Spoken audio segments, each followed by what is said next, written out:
Your father worked in like kind of mining, did he, in coal mining? So what can you recall about that, like from your kind of childhood or adolescence? Like from my childhood, it was tough. We took it for granted because everybody worked in the coal mines. Everybody around us, we all had a bit of land. We just had a cow and a few chickens and that. But it was, you wouldn't be self-sufficient. But according to from the parishes, when I started going to dances or to be Céilís even, and you meet people from Keidja, which is the same parish or just out the road a bit, and the land is better, and they'd have, some of them were farmers and they could live on the land just about, but they always thought Arigna was rich because the men got weekly wages from the coal mines. So, but I mean, it was tough work, and it was only in later years when they built the museum that most of us realised how tough. Do you know what I mean? It was just a way of life. So I just heard the men that worked in being interviewed. Like the company didn't care much about their health. No, there'd be no way to be health and safety. Nothing like that could be allowed now.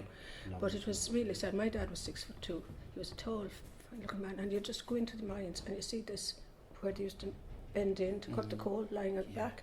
I mean, it was a nightmare because everything was black in the house. There was dust everywhere, and it was really hard, even for my mother, to try and keep the place clean. Oh, you know what I mean? So we just took it for granted. We didn't think. You know, we were kids and all, but looking back, it was our house was happy. I was the eldest, and so you didn't have you weren't too aware of exactly what your father was doing.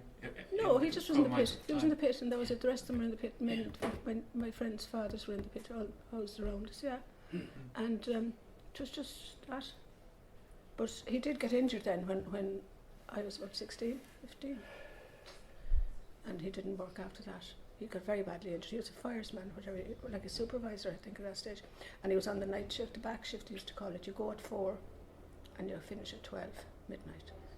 And he went in, it must have been dodgy anyway, but the pit fell in on him. So he was trapped underground for a good while.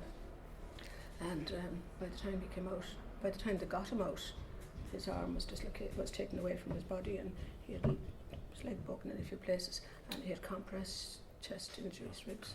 So he suffered nearly all his life. He died at 62.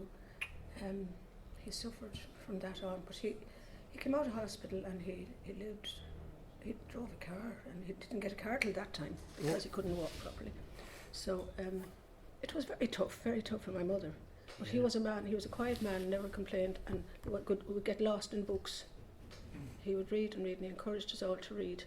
And he was great with homework and frightfully intelligent. I mean, he is my hero, really. But he did suffer an awful lot.